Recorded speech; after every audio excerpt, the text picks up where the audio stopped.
Hello friend, study hub में आपका स्वागत है। आज हम लोग जानेंगे बिहार के महान पुरुषों के विवरण, उससे जुड़े तथ्य। आशा करते हैं आप लोगों का रिवीजन अच्छा चल रहा होगा। चलिए चालू करते हैं। अब प्राचीन काल में जो बिहार के महान व्यक्ति हुए थे उसके बारे में कुछ जान लेते हैं। तो बौद्ध धर्म के संस्थापक गौतम बुद्ध।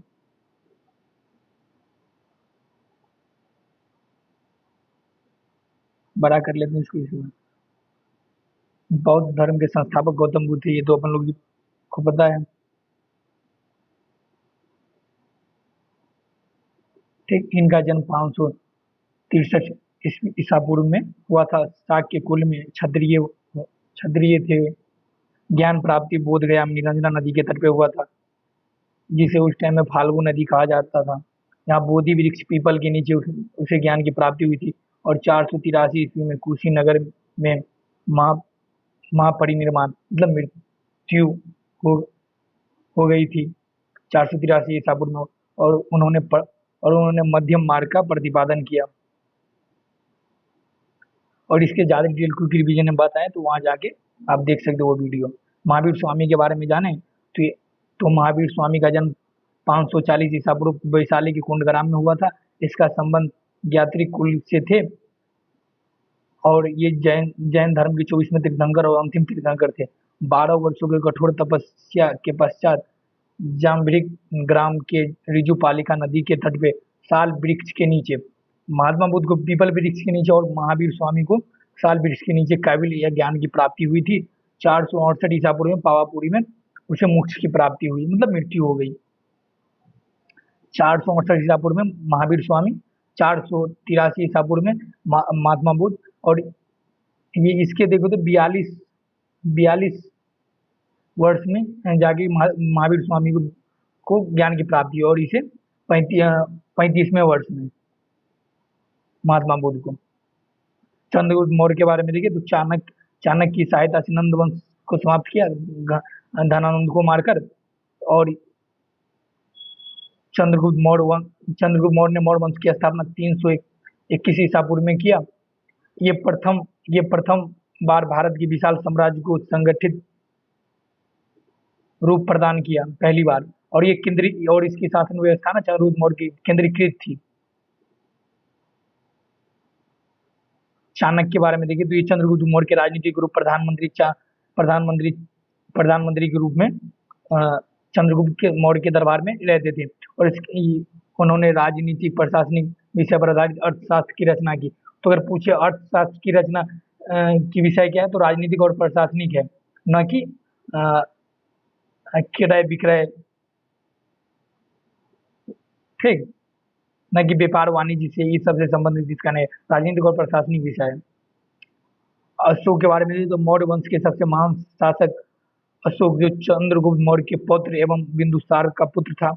अशोक अपने शांति और सद्भाव जन कल्याणकारी शासन के लिए प्रसिद्ध था। अशोक ने बौद्ध धर्म को स्वीकार लिया, जो बाद में पहले वो ब्राह्मण धर्म के अनुयायी थे, शैव मत अनुयायी थे।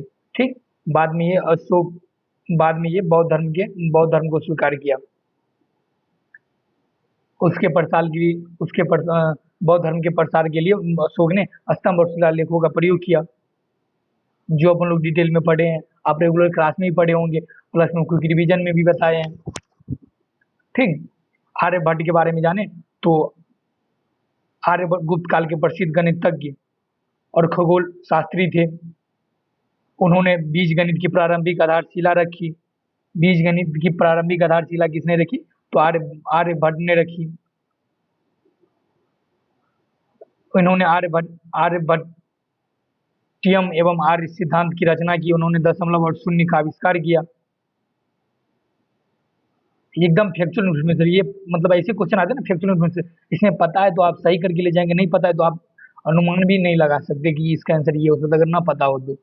कॉन्सेप्ट पूछा जाता है तब ना दिमाग लगा हाँ ऐसा हो सकता है तो बना सकते, बट फैक्चुअल इन्फॉर्मेशन पता है, याद है, तब आप सही करके आ सकते, नहीं तो वरना गलत ही करके आते हैं बच्चे। ठीक, चलिए याज्ञवल्क्य के बारे में जाने तो ये मिथिला के राजा जनक के समकालीन थे। उन्होंने शतपथ ब्राह्मण, याज्ञवल्क्य स्मृति आदि की रचना की है। पाणिनि के बारे में देखिए तो पाटलिपुत्र निवासी पाणिनि प्रसिद्ध संस्कृत व्याकरण अष्टाध्यायी की रचना की है। जीवक देखे तो बिंबिसार के समकालीन थे, ये प्रसिद्ध आयुर्वेदाचार्य थे। जीवक ने महात्मा बुद्ध एवं उज्जैन के राजा प्रद्योत का उपचार किया। राजा प्रद्योत के उपचार के लिए बिंबिसार ने जीवक को भेजा था। अश्वघोष के बारे में देखें तो अश्वघोष बौद्ध महाकवि एवं दार्शनिक थे। कनिष्क के समकालीन थे और बुद्ध चरितम उसकी प्रसिद्ध रचना है।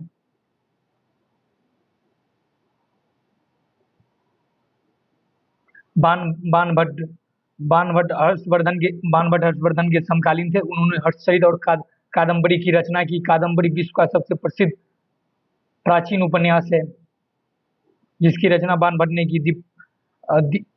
दीपांकर श्री ज्ञान देखे तो ये विक्रमशिला विश्वविद्यालय के प्रसिद्ध आचार्य थे। उन्हें तिब्बत शासक के निमंत्रण पर तिब्बत भेजा गया। बौद्ध धर्म के प्रमुख ज्ञाता रहे थे। तो किसे तिब्बत शासक के निमंत्रण पर तिब्बत भेजा गया तो दीपांकर श्री ज्ञान को, और ये विक्रमशिला के प्रसिद्ध आचार्य थे। मंडन मिश्र देखे तो मंडन मिश्र मिथिला क्षेत्र के प्रसिद्ध विद्वान एवं दार्शनिक थे। इन्होंने शंकराचार्य के साथ शास्त्रार्थ किया था। मध्यकाल में हुए बिहार के महान व्यक्ति के बारे में जाने तो महमूद शरफुद्दीन अहिया मनेरी थे। ये 14वीं सदी के बिहार के प्रसिद्ध सूफी संत थे। उन्होंने फिरदौसी संप्रदाय का बिहार में प्रचार प्रसार किया। तो फिरदौसी संप्रदाय का प्रचार प्रसार बिहार में किसने किया तो महमूद मखदूम शरफुद्दीन अहिया मनेरी ने किया। ठीक। विद्यापति के बारे में जाने तो विद्यापति बिहार के दरभंगा के प्रसिद्ध श्रृंगार रस के कवि थे। उनकी मैथिली एवं संस्कृत रचनाएं काफी प्रसिद्ध है।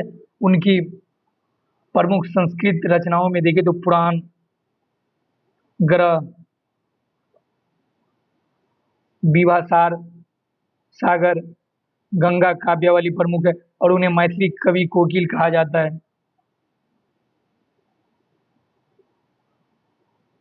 और गुरु गोविंद सिंह के बारे में तो सिख धर्म के 10वें गुरु गोविंद का जन्म 1666 ईस्वी में पटना में हुआ था। उन्होंने सिखों के लिए पंच, करार, केस, कंघा, करी, कृपान, कच्छा को अनिवार्य किया था।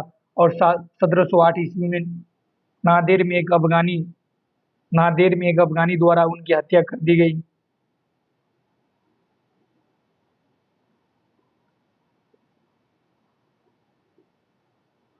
पीर अली के बारे में तो पटना सिटी के पुस्तक विक्रेता जिसने पटना में 1857 की क्रांति का बिगुल फूंका था और अंग्रेजों से संघर्ष के पश्चात उन्हें फांसी की सजा दे दी गई। वीर कुंवर सिंह के बारे में देखिए तो जगदीशपुर के जमींदार जिसने 1857 की क्रांति का बिहार का नेतृत्व किया। 75 वर्ष की आयु में भी उन्होंने एक वर्ष तक अंग्रेजों से संघर्ष कर कठिन चुनौतियों का सामना किया।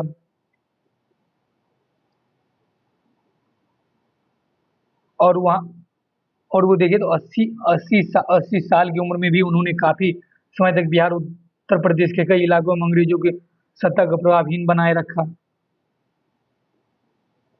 कहीं पे 70, कहीं पे 75, कहीं पे 80 लिखा रहता है वर्ष उसका।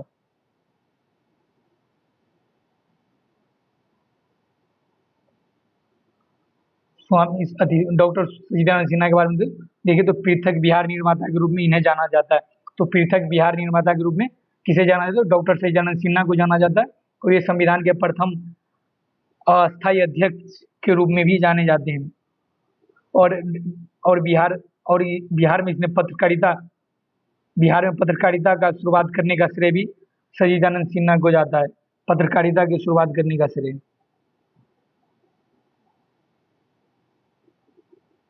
ठीक। ये प्रथम भारतीय थे जिन्हें एक प्रांत का राज्यपाल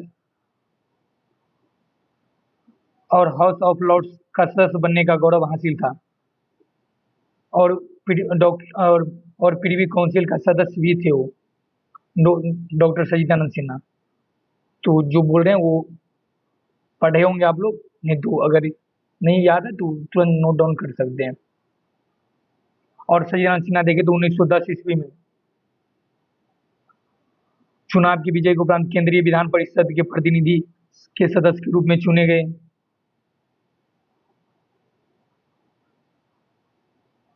मौलाना मजरूल हक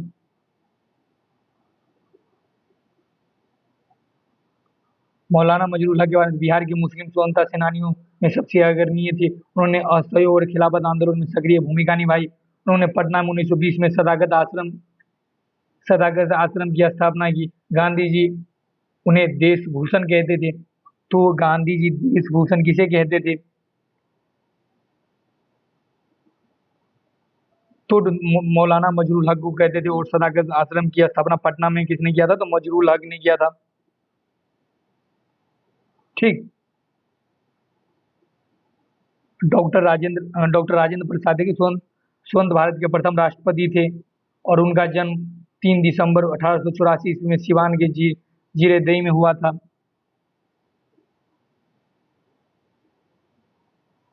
और 1906 में बिहार छात्र सम्मेलन में सक्रिय भूमिका में आए थे। वे चंपारण सत्याग्रह, असहयोग आंदोलन से भारत छोड़ो आंदोलन तक सक्रिय रहे थे। और संविधान सभा के अस्थायी अध्यक्ष बने।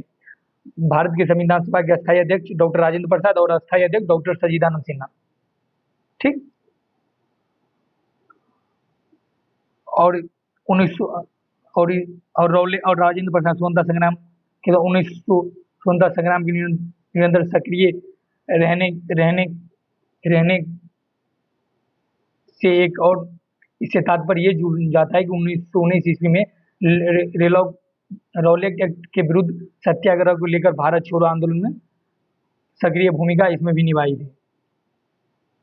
तो यहाँ हाँ रौलट एक्ट साथ में रौलट एक्ट भी था, उसमें भी उसने महत्वपूर्ण भूमिका निभाई थी बिहार की ओर से। हसन इमाम देखे तो पटना के निवासी हसन इमाम पेशे से बैरिस्टर थे। उन्होंने स्वतंत्रता आंदोलन में, खिलाफत आंदोलन, सविनय अवज्ञा आंदोलन में सक्रिय भाग लिया। और बिहार में उन्होंने साइमन कमीशन के विरोध का नेतृत्व किया। तो बिहार में साइमन कमीशन के विरोध का नेतृत्व किसने किया? तो हसन इमाम ने किया। भिखारी ठाकुर के बारे में देखें तो भिखारी ठाकुर का जन्म 1887 में सारण के कुतुबपुर में हुआ। और वे भोजपुरी के लोक गायक, लोक कलाकार थे। भोजपुरी का शेक्सपियर किसे कहा जाता है? भिखारी ठाकुर कहा जाता है। और इसकी प्रसिद्ध कृति कौन है? तो विदेशिया है। ठीक। सर सुल्तान अहमद भी वे पटना विश्वविद्यालय के प्रथम कुलपति थे। तो पटना विश्वविद्यालय के प्रथम कुलपति कौन थे? तो सर सुल्तान अहमद थे। और ये और 1937 की वायसराय के कार्यकारी परिषद के सदस्य भी बने। और 1941 ईस्वी में वे भारत सरकार के प्रथम विधि सदस्य नियुक्त हुए। तो भारत सरकार 1941 ईस्वी में भारत सरकार के प्रथम विधि सदस्य कौन नियुक्त हुए? तो सुल्तान अहमद। और पटना विश्वविद्यालय के प्रथम कुलपति भी बने सत्येंद्र प्रसाद सिन्हा के बारे में देखिए तो भारत के प्रथम बिहार के प्रथम भारतीय गवर्नर कौन बने थे? सत्येंद्र प्रसाद सिन्हा। और उन्होंने असहयोग आंदोलन के दौरान 1921 ईस्वी में बिहार उड़ीसा के गवर्नर के पद से इस्तीफा भी दिया था। ठीक।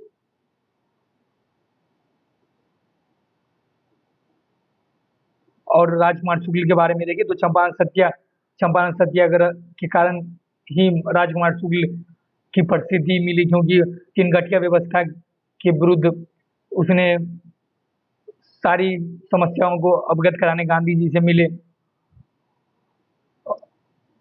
और गांधी जी का ध्यान आकर्षित किया अपने चंपारण की तरफ। तो राजकुमार शुक्ल इसके लिए प्रसिद्ध हुए।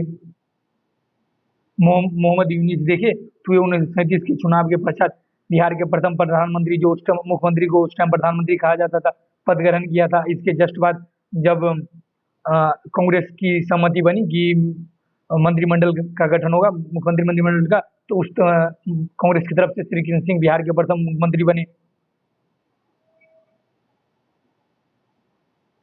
श्री डॉक्टर श्री कृष्ण सिंह का जन्म 1837 ईस्वी में नवादा के खंडवा में हुआ था, लेकिन इनके पैतृक गांव शेखपुरा में बर शेखपुरा के बरबीघा में था। श्री कृष्ण सिंह का अगर पूछे पैतृक गांव कहाँ है तो अगर फैक्चुअल इन्फॉर्मेशन पूछना चाहिए एग्जामिनर तो पूछ सकता है, तो शेखपुरा के बरबीघा में था, लेकिन उसका जन्म नवादा के खंडवा में हुआ था। बिहार के सक्रिय स्वतंत्रता सेनानी रहे हैं और स्वतंत्र बिहार के पहले मुख्यमंत्री भी रहे हैं। और बिहार केसरी किसे कहा जाता है तो श्री कृष्ण सिंह को कहा जाता है। लोक नायक जयप्रकाश नारायण को कहा जाता है। रामधारी सिंह दिनकर के बारे में देखिए तो इस हिंदी के प्रख्यात लेखक कवि निबंधकार थे। उनका जन्म 1908 ईस्वी में बेगूसराय के सिमरिया में हुआ था। उन्हें स्वतंत्रता पूर्व विद्रोही कवि के रूप में जाना जाता है। वो ऐसे मतलब कविताएं लिखते थे कि मतलब कविता पढ़ के ही मानव के देह में खून खोल जाए, आदमी के देह में खून खोल जाए, ऐसे कविता लिखते, मतलब मोटिवेशन कविता, स्वतंत्रता पूर्व जो आदमी में मतलब देश प्रेम जगे, देशभक्ति जगे, वैसी कविताएं लिखते थे। स्वतंत्रता पश्चात उन्हें राष्ट्र कवि के रूप में जाना गया। स्वतंत्रता पूर्व उसे विद्रोही कवि के रूप में जाना गया और स्वतंत्रता पश्चात राष्ट्र कवि के रूप में जाना गया।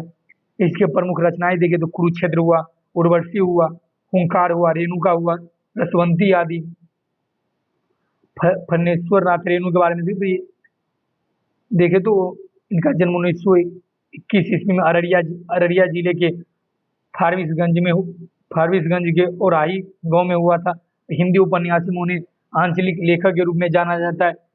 आंचलिक लेखक मतलब गांव से जुड़े लेखक, जो गांव के समस्याओं, गांव अपने क्षेत्र को लेकर कहानी, निबंध, उपन्यास लिखते थे। और उसका प्रमुख रचनाकार है महिला आंचल। अनुग्रह नारायण सिंह के बारे में देखें तो इनका जन्म 1887 ईस्वी में औरंगाबाद के पोईअवा में हुआ था और 1917 में चंपारण सत्याग्रह में गांधी जी का साथ दिया था। और स्वतंत्रता पश्चात उन्हें बिहार सरकार में मंत्री का पद संभाला और बिहार विभूति की संज्ञा, तो बिहार विभूति की संज्ञा बिहार केसरी श्री कृष्ण सिंह, बिहार लोकनायक जयप्रकाश नारायण और बिहार विभूति और अनुग्रह नारायण सिन्हा को उपाधि मिला है। जयप्रकाश नारायण के बारे में देखिए तो इनका जन्म 1902 ईस्वी में बिहार के सारण के खिताब दियारा गांव में हुआ और इसी लोक नायक के रूप में जाना जाता है। जयप्रकाश नारायण का राजनीतिक जीवन सविनय आंदोलन से प्रारंभ हुआ। उन्होंने 1942 के क्रांति में विशेष भूमिका निभाई और आजाद रास्ता का गठन किसने किया तो जयप्रकाश नारायण ने किया। और स्वतंत्रता पश्चात 1975 ईस्वी में उन्होंने संपूर्ण क्रांति का नेतृत्व किसने किया तो जयप्रकाश नारायण ने किया। और 1965 में उन्हें मैग्सेसर पुरस्कार दिया गया और स्वतंत्रता के पश्चात उसे भारत रत्न भी मिला। स्वामी सहजानंद सरस्वती के बारे में तो स्वामी सहजानंद सरस्वती को भारत के किसान आंदोलन के जनक के रूप में जाना जाता है। उन्होंने सन्यासी जीवन व्यतीत करते हुए किसानों के अधिकारों के संगठन का नेतृत्व किया। 1929 में उन्होंने बिहार प्रांतीय किसान सभा का गठन किया। 1996 ईस्वी में देखे तो भारतीय किसान सभा की स्थापना की और उन्होंने हुंकार पत्रिका में अपने विचार प्रस्तुत किए। तो हुंकार पत्रिका का संपादक कौन है तो स्वामी सहजानंद सरस्वती। और यहाँ एक पूछे कि यहाँ एक और क्वेश्चन बना है कि बिहार में किसान आंदोलन चलाने का श्रेय किसे दिया जाता है तो विद्यानंद सरस्वती को दिया जाता है। वो विद्यानंद सरस्वती बिहार में।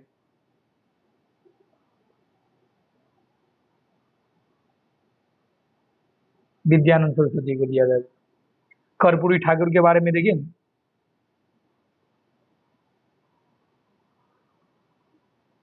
1924 में बिहार के समस्तीपुर में कर्पूरी ठाकुर का जन्म हुआ था। उन्हें गरीबों का मसीहा कहा जाता है। तो गरीबों के मसीहा के रूप में कर्पूरी ठाकुर को जाना जाता है।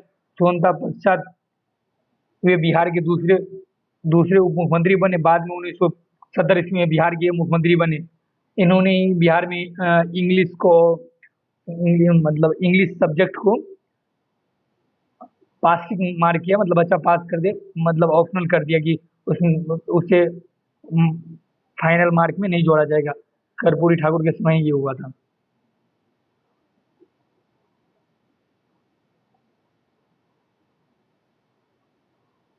राहुल सांकृत्यायन के बारे में देखें तो हिंदी के प्रमुख साहित्यकार थे।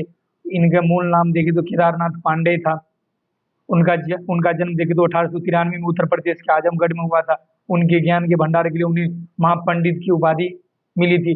उन्हें बिहार में किसान सभा के किसान आंदोलन के प्रमुखता से उसने भाग लिया और सिवान के अनबारी सत्याग्रह का नेतृत्व किया। तो सिवान के अम्बारी से किसान सभा के सत्याग्रह का नेतृत्व किसने किया? तो राहुल सांकृत्याय खान बहादुर खुदाबख्श खा के देखे तो इनका जन्म 1842 ईस्वी में सिवान के उखई में हुआ था और पटना के प्रसिद्ध खुदाबख्श लाइब्रेरी की स्थापना की और स्वतंत्रता पश्चात राष्ट्रीय धरोहर मानते हुए 1969 ईस्वी में संसद द्वारा पारित प्रस्ताव के तहत इसका नियंत्रण भारत सरकार द्वारा किया जाने लगा, उसके संग्रहालय का, लाइब्रेरी का। राम वृक्ष बेनीपुरी के बारे में देखें तो इनका जन्म बिहार के मुजफ्फरपुर के बेनीपुर गांव में हुआ था। 1899 ईस्वी में हुआ था और स्वतंत्रता आंदोलन में ये भी सक्रिय भूमिका निभाए और इसके लिए जेल भी गए थे। उन्होंने युवक नामक समाचार पत्र का संपादन किया। उनकी प्रमुख रचना देखें तो माटी की मूर्त, चिता के फूल, संघमित्रा, तथागत आदि है राम वृक्ष बेनीपुरी की रचनाएं। नागार्जुन के बारे में देखें तो इनका वास्तविक नाम देखें तो वैद्यनाथ मिश्र था। इनका जन्म 1911 ईस्वी में मधुबनी के सदलखा गांव में हुआ था। नागार्जुन ने हिंदी, मैथिली, संस्कृत एवं बांग्ला में अपनी मौलिक रचनाएं लिखी।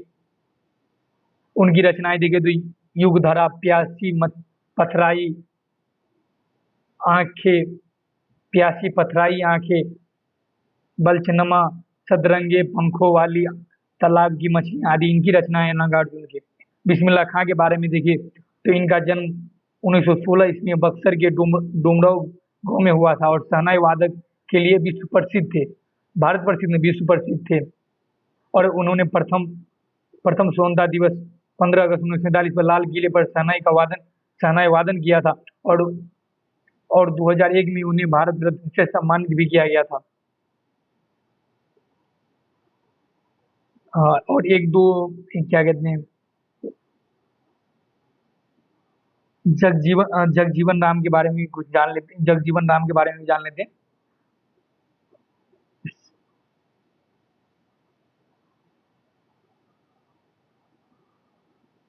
बाबू जगजीवन राम के बारे में देखिए।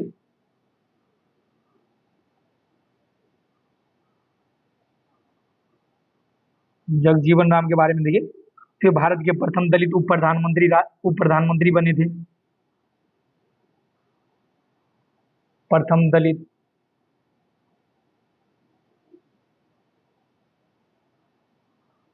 पीएम बने थे, ठीक। और 1937 में बिहार के प्रथम कांग्रेस मंत्रिमंडल में भी शामिल हुए थे और पंडित जवाहरलाल नेहरू के नेतृत्व में गठित लोकसभा में इसे श्रम मंत्री भी बनाया गया था। श्रम मंत्री भी बाबू जगजीवन राम को बनाया गया था। और ये भारत के स्वतंत्रता संघर्ष के दौरान सभी नेवांगी आंदोलन में जेल भी गए थे।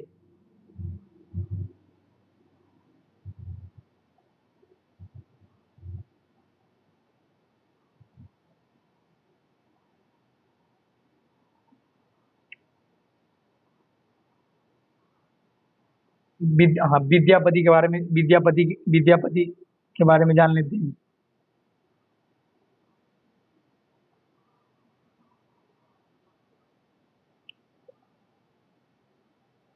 विद्यापति के बारे में तो ऊपर पढ़े थे ना, मैथिल कोकिल इसे कहा जाता है, हाँ पढ़े थे।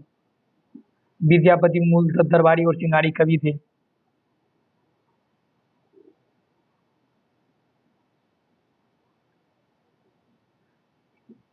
शायद मतलब क्विक रिवीजन में जितना हो सके उतना आप लोगों को बिहार के महान पुरुषों के बारे में बताएं, ठीक।